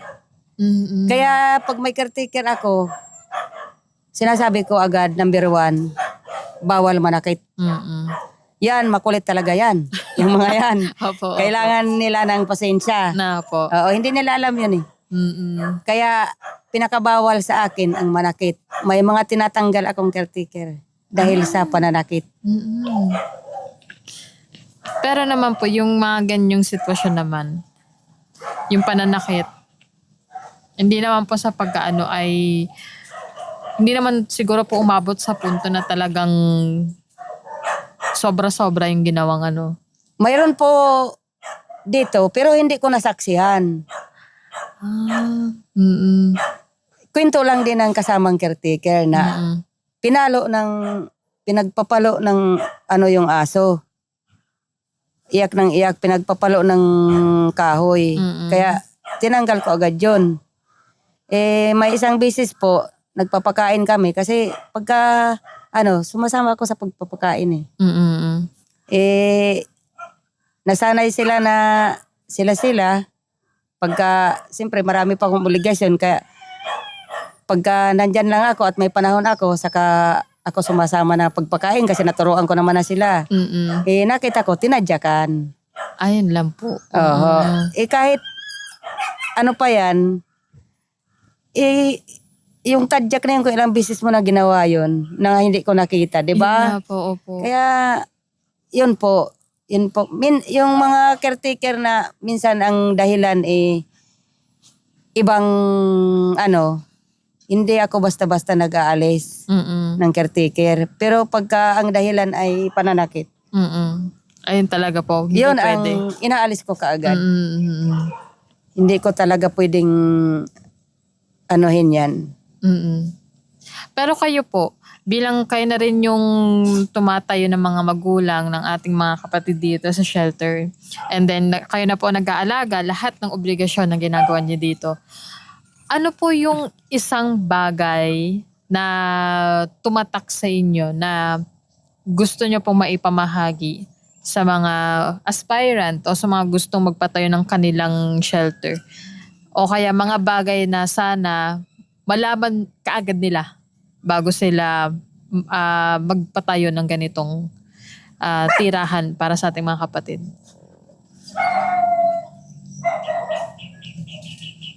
Ang pinaka problema lang talaga naman sa sa ganito. Maraming nagpakatagong problema. Mm-mm. Katulad, siyempre, mga sa away ng mga aso, yung nagkakagulo, lalo na yung mga hindi kapakapon. Mm-mm. Yun yung isa sa, kasi ang pagpapatayo ng shelter, hindi ganun kasimple. Kailangan nakahanda ka. Nakahanda ka ibigay lahat. Kasi kung mayroon ka pang gustong gawin sa buhay mo na mahal mo, Mm-mm. wag ka na lang muna magpatayo ng shelter. Mm-mm. Kasi pag nagpatayo ka ng shelter, buong buhay mo Nandito lang. nakatali na. Pasko, New Year, ang caretaker mo, gusto rin maging masaya. Mm-mm. Gusto nila kasama nila pamilya nila. Ngayon, kung hindi ka nakahanda, nabantayan ang mga alaga mo sa mga panahon na yun, Mm-mm. hindi ka nakahanda ipagpalit sa pamilya mo, Mm-mm. yung mga alaga mo. Mm-mm. Ang laking sakripisyo din pala po. Oo, malaki talaga. Isa lang sa personal mong katawan. Mapapabayaan mo talaga. Lalo na kung walang caretaker, kung wala kang kakayahan magpasweldo. Mm-mm. Siyempre, ikaw ang lahat. O kung may caretaker ka man, kulang. Mm-mm. Sa'yo lahat ng hindi pwedeng hindi ka sa gawain pa lang. Mm-mm. Kaya mapapabayaan mo talaga. Kaya kung may mga gusto ka pa sa sarili mo, gusto mo pa ibig sabihin, yung gusto mo pa magkaroon ng buhay sa labas, mahirap na yon. Ano po? Opo. Oo. Mahirap na gawin kung may shelter ka. Mm-mm. Kasi kung ipagkakatiwala lang sa caretaker, Hindi mo rin masabi. hindi mo talaga masabi. Mm-mm. Mahirap. Kaya kinakailangan pala po, kung magpapatayo ka, laging kang nandyan Mm-mm. sa kanila. Saka nakahanda ka talaga isakripisyo. Sa totoo lang.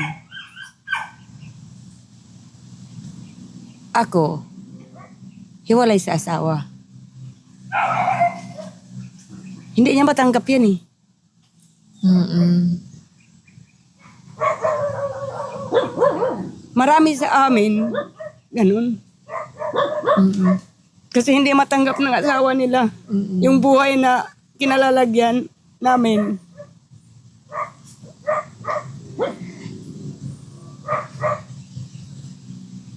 Yun po. Kaya sa mga may gusto mag-shelter, kung hindi kayo nakahanda, itaya lahat. Huwag na. Magugulo lang ang buhay nyo. Yung sa mga unang-una sa pamilya, ang mga anak ko, talagang malaki na ang naging pagkukulang ko. Mm-mm. Hindi nila ako makasama na birthday, bira. Hindi nila ako makasama ng Pasko. Hindi nila ako makasama ng New Year. Salamat pag sinamahan nila ako dito. Salamat pag may caretaker ako naman pagkatiwalaan na pwede nila akong alininan dito. Yun po ang isa sa pinaka-struggle sa may shelter. Mabigat. Kasi minsan, yung anak mo may sakit, hindi ka makaalis. Kailangan ka ng anak mo. Hindi mo mapuntahan.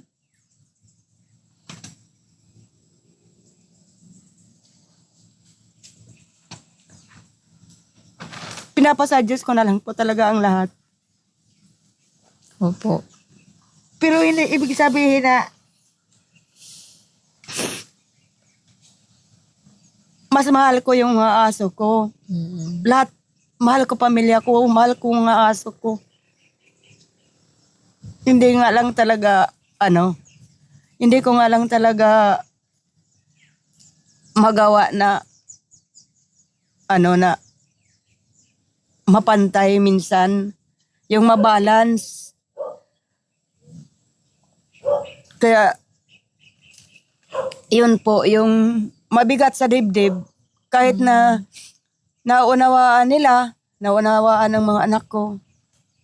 Pero mabigat pa rin na hindi ko magawa yung dapat na obligasyon ko na maiparamdam sa kanila na pagkailangan nila ako. Yun. Kaya pala po parang hindi rin talaga para sa lahat itong ginagawa niyo. Hindi po talaga. Kasi kung hindi ka nakahanda sa lahat na pwedeng mangyari, sa lahat na mangyayari, susuko ka eh. Kasi mamimili ka. Kasi katulad ng asawa ko, pinapamili ako. Siya o ang mga alaga ko. Mahal ko. Mahal ko ang asawa ko. Mahal ko ang pamilya ko. Pero mahal ko ang mga alaga ko.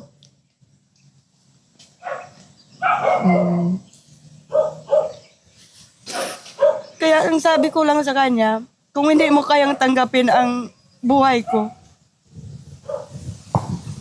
tanggap ko na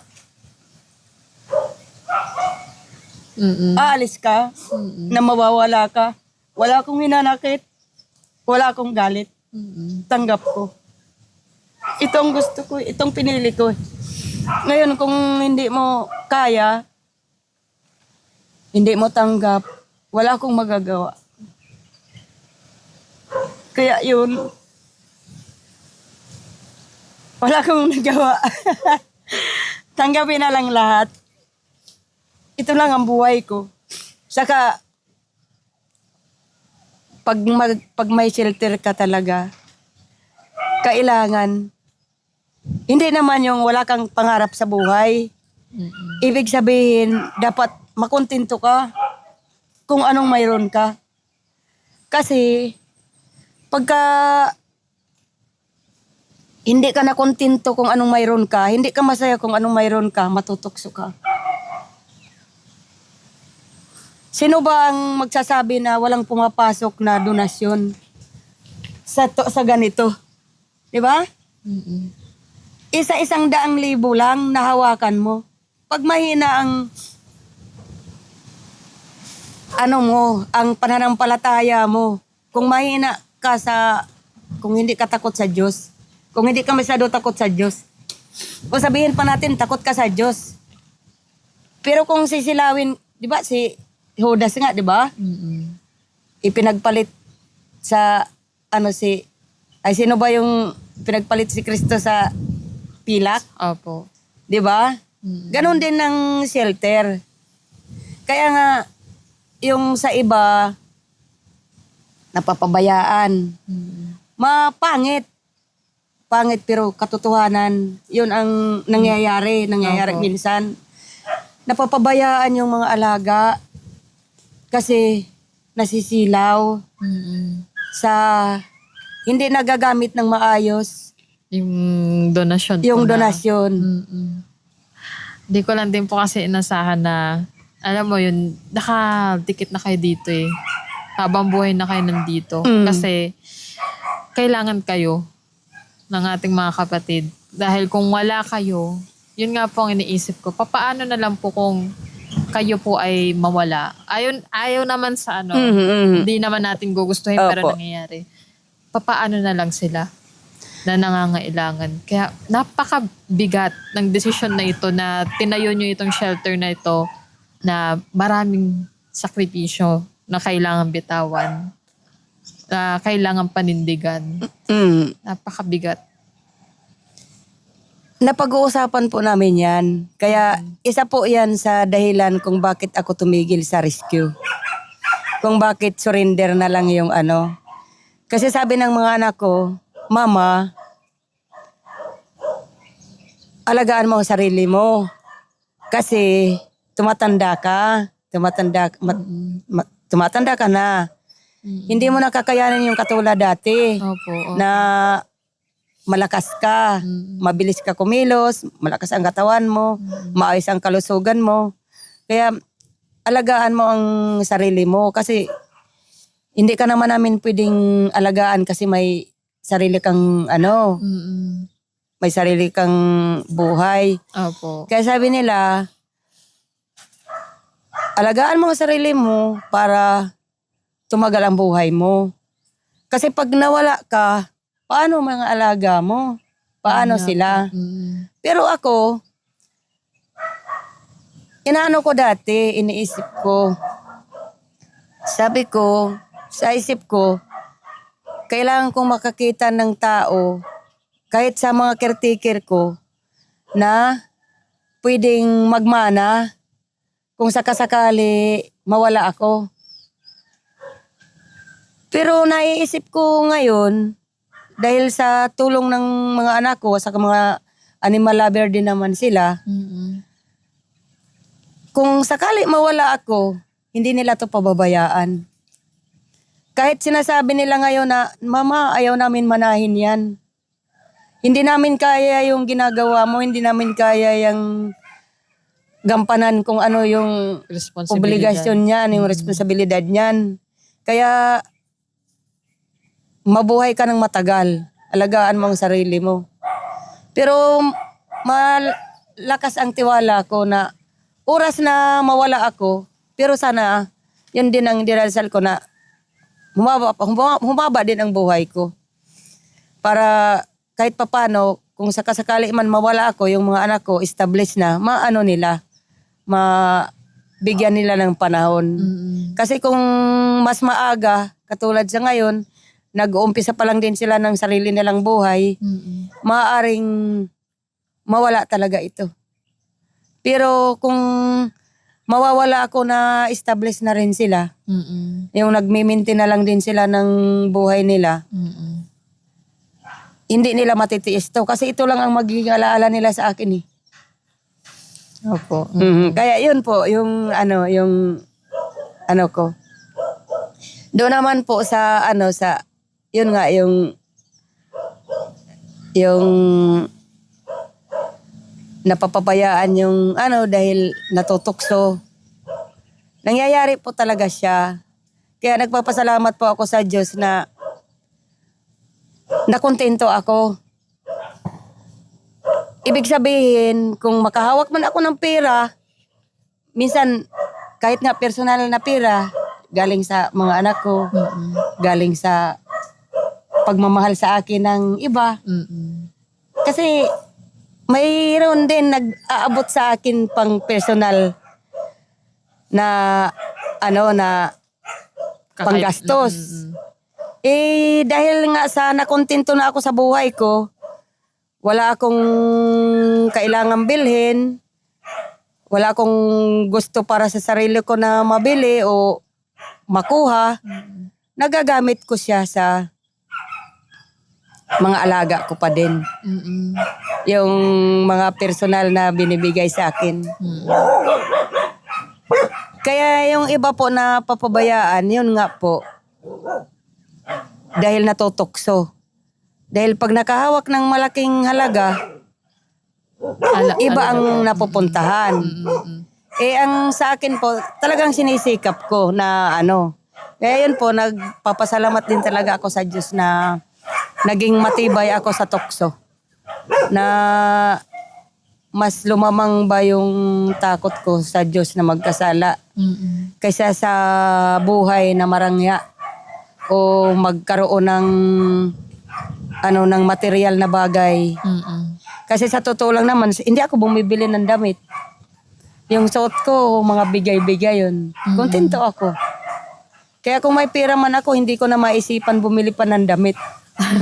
Opo. Ang tagal ko na. Kung ilang years na itong ginagawa ko, ganun din po ako katagal na hindi bumibili ng damit. Nakakaroon ako ng bagong damit pagka yung mga anak ko. Kasi minsan ayaw nila ako bigyan ng pera. Yung sasabihin, Alam na mo nila. alam na nila kung saan ako pupunta eh. Oo, sabihin, mama, bili ka na. Dati ginagawa nila yon. Unang sweldo nila, bigay nila sa akin. Oo, mama, bili ka ng ng gusto mo, yung sasaya ka, yung siyempre, napupunto sa aso. Kasi doon ako masaya eh. Kaya ang ginagawa po nila, hindi na sila nagbibigay sa akin ng cash. Ngayon, kung magbigay sila sa akin, magregalo sila sa akin, damit o kung ano yung alam nilang nakikita nila na kailangan ko. Yung alam nilang matutuwa ako. Kaya nga lang, siyempre pagka ganito yung katulad sa akin na nakontento na parang mahirap nang hanapin yung katawan ko eh. Kasi mas masaya ako pag dugpod eh. At least po kasi napapalagay din yung loob nyo na may makakain sila. Oo, Pinaka-importante yun eh. Kaya nga yun nga sabi ko, mas natutuwa talaga ako makatanggap ng dog food, ng cat food, ng ulam, para sa kanila kaysa sa makatanggap. Oo, kailangan ko din, siyempre. Pero mas importante yung kailangan nila sa kailangan ko. Kasi ako, katulad ng gutom, sila kung walang pagkain ngayon, hindi sila makagawa ng paraan. Saka kung hindi ako makagawa ng paraan, mahirap gawan sila ng paraan. Totoo. Ang pagkain nila, 50 kilos. Ibig sabihin nun, 2 sakot kalahating dog food. Opo. Magkano yun? Diba? 3,000 mahigit. Yung pusa pa. O tapos yung bigas pa, yung hindi pa kumakain ng maayos ng... Ngayon kung mayroon pa may sakit, No po. kailangan ng ulam, kailangan ng atay ng manok, kailangan ng ganito. Kaya yun po yung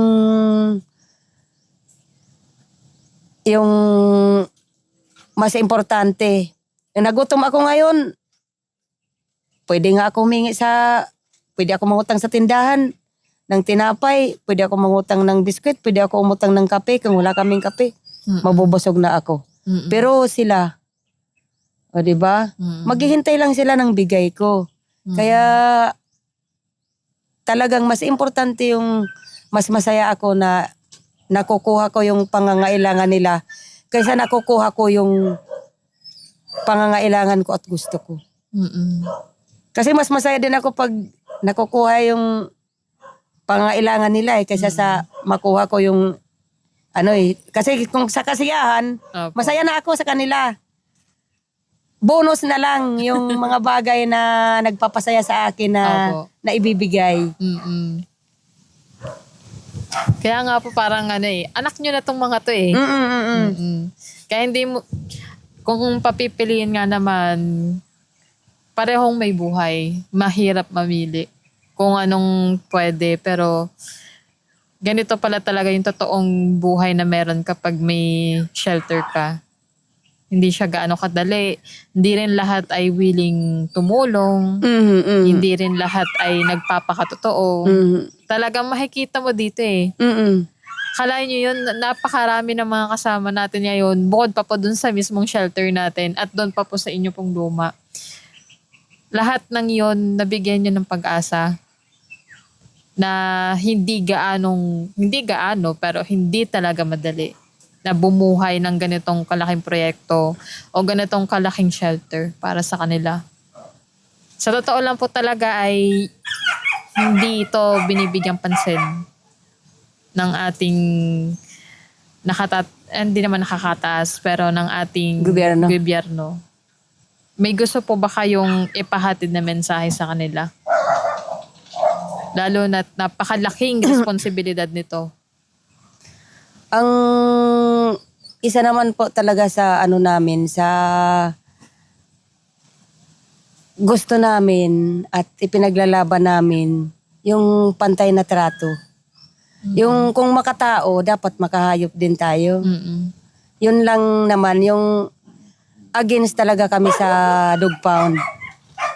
Kasi huhulihin nila tapos papatayin nila. 'Di ba? Hindi tulong eh. Hindi po. Maaring sa pamantayan nila tulong. Mm-mm. Pero hindi lang dito sa mundo kaya tayo inilagay dito. Hindi dahil yung pamantayan natin ang kailangan lang masunod, Opo. yung pamantayan ng tao. Kailangan din po yung pamantayan ng Diyos sana. Mm-mm. Yun po dapat ang maghari. Kaya yun po yung against po talaga kami sa dog pound. Kasi ang gagawin nila, huhulihin tapos papatayin. Anong klaseng, Pag-iisip diba? po yung ganun. Opo, yun po. Ang inaano po namin na kung huhulihin nila, yung may tulong silang maibibigay. Hindi yung papatayin nila. Mm-mm. Imbis na tumulong sila sa, total, yung mga dog pound, may mga city vet. O ano ba naman kung yung mga shelter, suportahan nila. Yung city vet nila, imbis na gamitin nila sa pag-euthanize ng mga aso.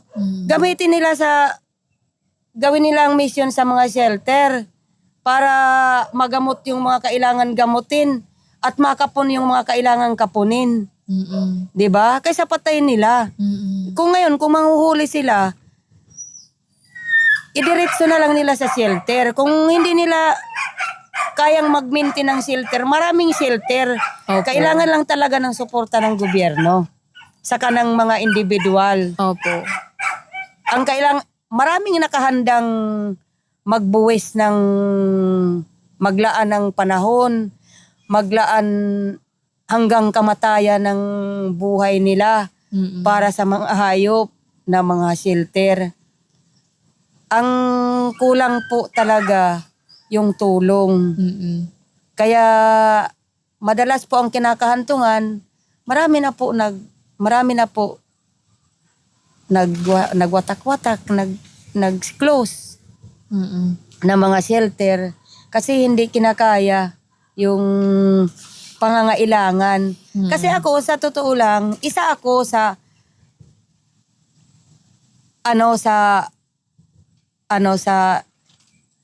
yung parang kung sakasakali wala na akong magawang paraan pero hindi naman pinapayagan ni Lord. Hanggat nananampalataya ka, hanggat hindi talaga papayagan. Kasi ang kung maghihirap ang mga alaga ko, mas titiisin ko na maghirap ang kalooban ko. Kaysa sa makita silang miserable. Hinihiling namin sana at ipinagdarasal na ang gobyerno, imbis na gumasto sila sa PTS, gumasto sila ng sa mga bagay para sa mga yun nga yung bibili pa sila ng gamot, tapos yun nga may dog pound sila. Pwede naman silang may dog pound pero Walang no killing. Opo. Ngayon kung yung mga hindi matutubos, pwede nila sana ipadala sa shelter.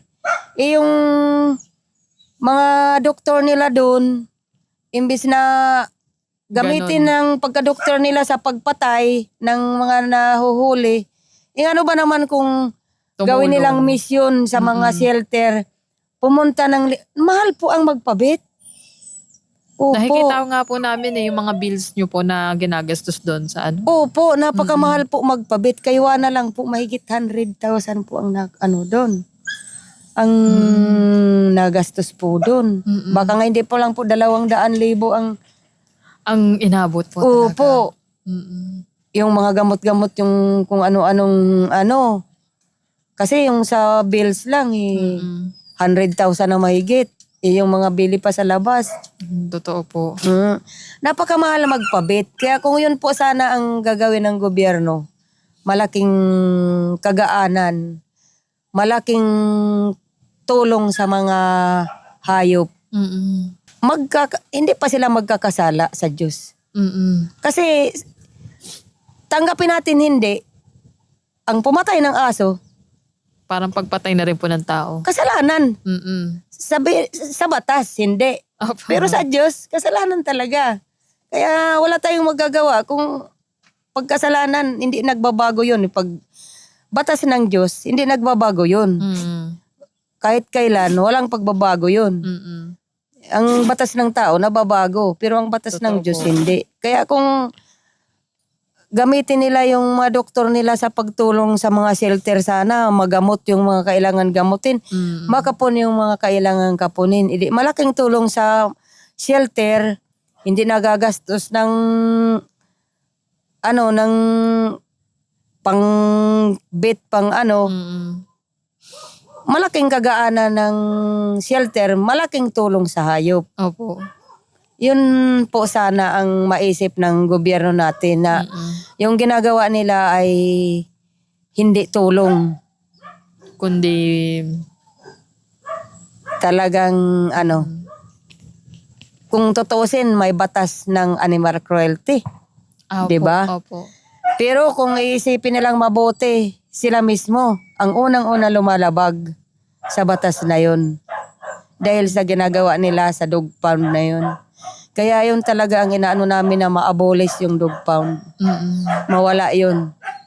Kasi at saka doon sa mga sa mga owner, maging responsible sila Mm-mm. sa mga alaga nila, sa pag-aalaga. Kasi kung kayo nag-aalaga ng 2, 3, 5, 10, nahihirapan sila, paano pa kami? 300 to. Di ba? Paano pa kami? Tapos, kung nila sa amin, parang minsan kung mailigaw nila, parang basura lang. Opo. Parang walang buhay. May nagtatapon sa highway ng kuting, may nagtatapon ng tuta para pasagasaan. Mm-mm. Diyos ko. Grabe na po. Opo, ganun. talagang kung gusto sana natin mamuhay ng masaya at mapayapa, nasa gawa po natin ang ikakasaya at ikakapayapa.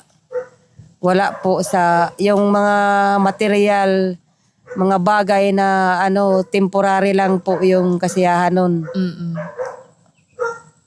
Pagka lumipas yun wala na. Mm-mm. Pero yung gawa natin na mabuti, dala natin yun hanggang sa kabilang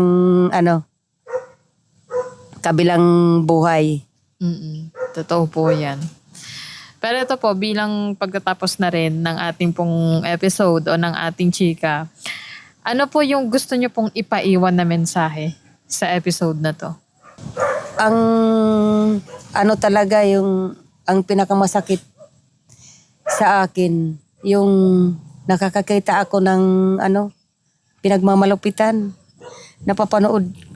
Hindi, sa totoo lang, hindi ako nagbubukas. Kasi pag aksidente nabuksan ko yung mga pagmamalupit, Mm-mm. hindi ako makakain, hindi ako makatulog. Kaya lala kong pumapayat. Mm-mm. Yun po talaga yung yun po yung mga hindi animal lover, Mm-mm. yung kung hindi nyo gusto yung aso, hindi nyo gusto yung pusa, hayaan nyo na lang sila. Hayaan nyo na lang maging malaya. wag na lang saktan, wag na lang pahirapan. Ngayon kung may alaga kayo na ayaw nyo, katulad namin, open kami palagi na tumanggap ng hayop na inayawan nyo, ng aso't pusa. Kahit nga baka, kaya lang baka, wala po umayaw sa baka Walang Opo. nagsusurrender. At talagang aso't pusa lang ang pinakakawawa sa atin. Ang pinakakawawang hayop. Kaya yun po, sana po yung mga, buksan po natin ang puso natin. Yung nakikita po ng mga mata natin, huwag po natin dayain yung puso natin. Ang aso at pusa po ay may buhay katulad mo rin, katulad natin, humihinga. Biyaya po ng Diyos, nilikha po ng Diyos. Kaya pag-aralan po natin silang irespeto. At kunting pagka na-irespeto po natin sila, matuto po tayo ng respeto. Dala na po doon yung pagmamahal. Maunti-unti na po yun. Doon na po mabubuksan yung pagmamahal. Kaya respeto po sa buhay ng may buhay.